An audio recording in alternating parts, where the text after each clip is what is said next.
राज comics, मौत का Olympic. इस दिल दहलाने वाली कहानी की शुरुआत एक अंतर्राष्ट्रीय क्रिकेट मैच से हुई। आइए देखें। फास्ट बॉलर निहल अपनी तेज तरारी गेंद फेंकते हुए, और ये बोल्ड, साफ बोल्ड। पवेलियन में का स्कोर है 2 विकेट और 105 रन। अगले बल्लेबाज है मिस्टर रिची। ओहो, अपना काम इस रिची से नहीं चलेगा। हमारे पास सिर्फ 15 मिनट का ही वक्त बचा है। हमारा काम तो इसके बाद आने वाले बल्लेबाज रिगार्ड से है। तो इस रिची को रास्ते से हटाना होगा। पिच पर जाता बल्लेबाज रिची जैसे ही उन दोनों के बगल से निकला, रिची 2 कदम ही आगे बढ़ा कि क्या हुआ रिची? अरे बिच्छू, तुम लोगों से कितनी बार कहा है कि पैड को झाड़ कर पहनो, लेकिन वक्त नहीं। रिगार्ड, तुम मैदान पर जाओ, मैं रिची को दवा देने का इंतजाम करता हूँ, ऐसा कैप्टन ने कहा। Okay captain. शाबाश। अब प्रार्थना करो कि यह कहीं अगली गेंद पर ही ना आउट हो जाए, वरना अपना। ऐसी बात सोचकर रूह ही कांप जाती है। अगले बैट्समैन धुआंधार रिगार्ड, जो बॉलर के सर के ऊपर छक्का मारने के लिए उत्साहित है। वे अब सामना करेंगे निहन के ओवर की तीसरी गेंद का, और ये शॉट ऑफ लेंथ में रिगार्ड ने लगाया एक बेहतरीन छक्का। पहले ही गेंद पर बहुत ही लंबा छक्का, और गेंद निहन के सर से ऊपर होते हुए पवेलियन में आकर गिरी। और तभी पवेलियन में किनारे खड़े फोटोग्राफर को इसी क्षण का इंतजार था। वह गेंद की तरफ तेजी से लपका और उसने गेंद फील्डर की तरफ वापस उछाल दी। थैंक्स। It's all right. यह कोई नहीं देख पाया कि फोटोग्राफर ने बड़ी ही सफाई से गेंद को दूसरी गेंद से बदल दिया। फिर गेंद एक बार फिर से निहंग के हाथों में है। वे मुड़े दौड़े, अंपायर किशन को पार किया, और रिगार्ड ने इससे ज्यादा घातक गेंद शायद ही कभी खेली हुई, क्योंकि गेंद के जमीन से टकराते ही एक बहुत ही बड़ा धमाका हुआ और रिगार्ड का पूरा बदन हवा में उड़ता नजर आया। इसके साथ ही शुरू हो गया मौत का ओलंपिक, जिसका प्रथम पुरस्कार था विजेता के हाथों ध्रुव की मौत। उस दिन ध्रुव भी मैच देखने के लिए दर्शक में मौजूद। ध्रुव तेजी से मैदान में कूदा। ध्रुव ने कहा, क्या? यानी ये बॉल बदल गई थी, पर कैसे? ध्रुव तेजी से मैदान में कूदा। टीम, डॉक्टर और साथी खिलाड़ी सभी दौड़ते हुए पिच तक पहुंच चुके थे। जल्दी डॉक्टर, यह अभी जीता है। अरे, तुम उसकी जेब से सिक्का क्यों निकाल रहे हो? कैप्टन साहब ने कहा, यह तो हमारी टीम खिलाड़ी नहीं है। कौन है? Get out of my way. पकड़ो, भागने ना पाए। भीड़ निकली, खिलाड़ी को रोकने आगे बढ़ी। तभी पवेलियन में एक तरफ फोटोग्राफर भीड़ के सामने निकला। खबरदार, अगर कोई आगे बढ़ा तो। कैमरा का शटर दबा और ध्रुव को गोलियों की हवाएं सुनाई दी, और भीड़ पानी की तरह हट चुकी थी।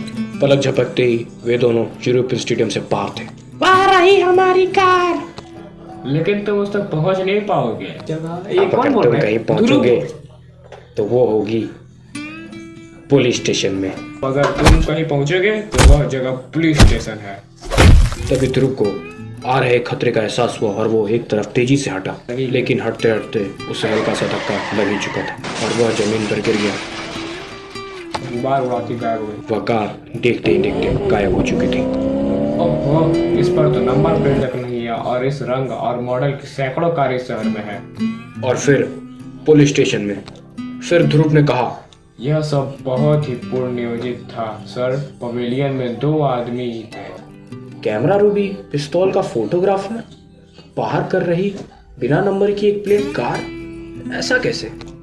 और यह सब मिस्टर रिगार्ड की जेब में रखे हुए सिक्का चुराने के लिए किया गया। यह सिर्फ रिगार्ड के लिए भाग्यशाली है। बाजार में इसकी कीमतें तो 50 रुपए से भी कम होगी। कमाल की बात तो यह है ध्रुव कि वे सब यूरोपियन थे, और हर कोई यही सोच रहा था कि वो मैच देखने आए थे, पर नहीं। पर लेकिन मिस्टर रिगार्ड अब कैसे हैं? खतरे से बाहर। वह बम इतना शक्तिशाली नहीं था कि ये किसी की जान ले सके। यानी वे रिगार्ड को खत्म नहीं करना चाहते थे। उनको सिर्फ उनके जेब में रखे सिक्के से मतलब था। आखिर इस सब की तो क्या है? उसी वक्त अज्ञात स्थान पर लेडीज एंड जेंटलमैन, संयुक्त यूरोपियन टीम ने अपना काम अंजाम दे दिया है। एक क्रिकेट खिलाड़ी गार्ड की जेब से उसका भाग्यशाली सिक्का चुरा कर ले आए हैं। इस काम को उन्होंने 2 दिन की अवधि खत्म होने से पूरा ही प्राप्त कर लिया। और यूरोपियन टीम को हमारी ओलंपिक कमेटी की बधाई। इसी बीच बगल के कमरे में एक दूसरी मीटिंग चल रही थी। हमको बहुत कठिन काम दिया है। उस अलर्ट गैलरी में आजकल बहुत ही भीड़ रहती है। ऐसे में वहाँ से वर्ल्ड फेमस पेंटिंग को चुरा कर लाना और ऐसे की कैसे कि किसी को पता ना चले असंभव है, और वो भी फ्रेम चुराना, ये कैसी बात हो गई। हाँ, और शाम के 3 बजे तो भीड़ सबसे ज्यादा होती है। और हमको अपना काम शाम के 3 बजे ही करना है। ये कैसा नाइंसाफी है। तू इस सब से हमको कोई मतलब नहीं है। अगर तुम चाहो तो अपना नाम निकाल भी सकते हो। नहीं, हम ये काम करेंगे।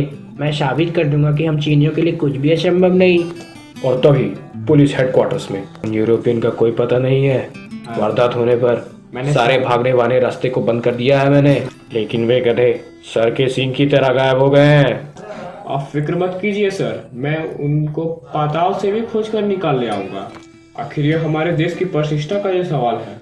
अगले दिन शाम के 2:45 बजे राजनगर आर्ट गैलरी दर्शक से पूरी तरह भरी हुई थी। ढलती शाम।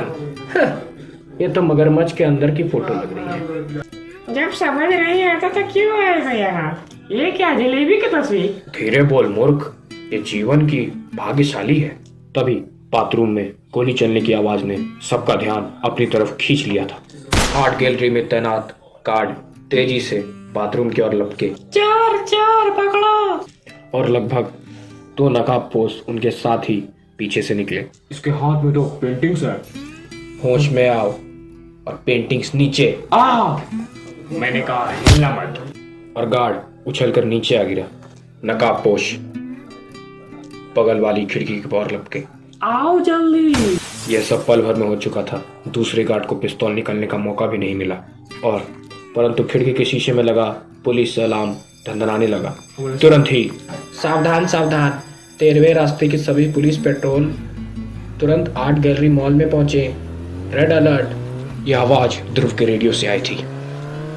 आर्ट गैलरी तो अगले ही मोड़ पर है। और कुछ ही क्षण में वे रहे 2 नकाबपोश। एक के हाथ में तो पेंटिंग भी है। लगभग पूरी आर्ट गैलरी तो दर्शक इधर ही देख रहे हैं। अच्छा ही है, मैं ऐसे भी अपराधियों की पिटाई पूरी जनता के सामने भी करना चाहता हूँ, ताकि वे भी देख ले कि इन नाली के कीड़ों से डरने की कोई भी जरूरत नहीं है। लेकिन दुश्मन कमजोर नहीं था। अगले ही पल ये तो बिजली से भी तेज है। लेकिन ध्रुव भी कोई कच्चा खिलाड़ी नहीं था। गिरते गिरते उसके बदन ने मोटरसाइकिल को एक झटका दिया, और मोटरसाइकिल ने अपना रास्ता बदल दिया। परंतु ये तो कुंफू का उस्ताद लगता है। ये दोनों तो बहुत ही चालाक, इधर मुझे उलझाए हुए हैं और इसके साथ ही पेंटिंग्स लेकर भाग रहे हैं। इसलिए इस लड़ाई को जल्दी खत्म करना पड़ेगा। नकाबपोश कुंफू का उस्ताद जरूर था, लेकिन ध्रुव ने भी कोई कच्ची गोलियां नहीं खेली थी। नकाबपोश कुंफू का खिलाड़ी जरूर होगा, लेकिन ध्रुव ने भी कोई कच्ची गोलियां नहीं खेली थी। वो उस्तादों का भी उस्ताद था। ये तो गया दूसरा बात। पुलिस। लेकिन नकाबपोश ज्यादा दूर नहीं भाग पाया था। पुलिस। वह पलटा और वापस भागा जहां ध्रुव उसका इंतजार कर रहा था। कृष्णा! अब जरा देखो तो तुम कौन सी बहुमूल्य पेंटिंग्स लेकर भाग रहे थे। परंतु पेंटिंग के रूप में आश्चर्य ध्रुव का इंतजार कर रहा था, क्योंकि वे दोनों पेंटिंग्स थी ही नहीं। यह क्या, सादे कागज? यह दोनों चाइनीज है सर। क्या? फिर आर्ट गैलरी में मैं जैसे ही शौचालय में घुसा, मुझे पास के शौचालय से एक अजीबोगरीब आवाज सुनाई दी। दरवाजा हल्का सा खुला था। मैं अंदर झांका तो नकाबपोश कुछ पेंटिंग्स लिए पता नहीं क्या कर रहे थे। मैं अगले ही पल चिल्लाता हुआ बाहर भागा। अभी मैं दरवाजा तक पहुंचा ही था कि मेरे पैरों में गोली लग गई और मुझे बहुत ही दर्द होने लगा। हंस रहा है। आगे तो सारी बात आप जानते ही हैं, लेकिन इन दोनों ने हमारे देश की नाक काट दी। छी, घिन आती है मुझे ऐसे लोगों से। कमाल है, एक और ही बेतुका अपराध, और वह भी विदेशियों के द्वारा। और आगे पार्ट 2 में।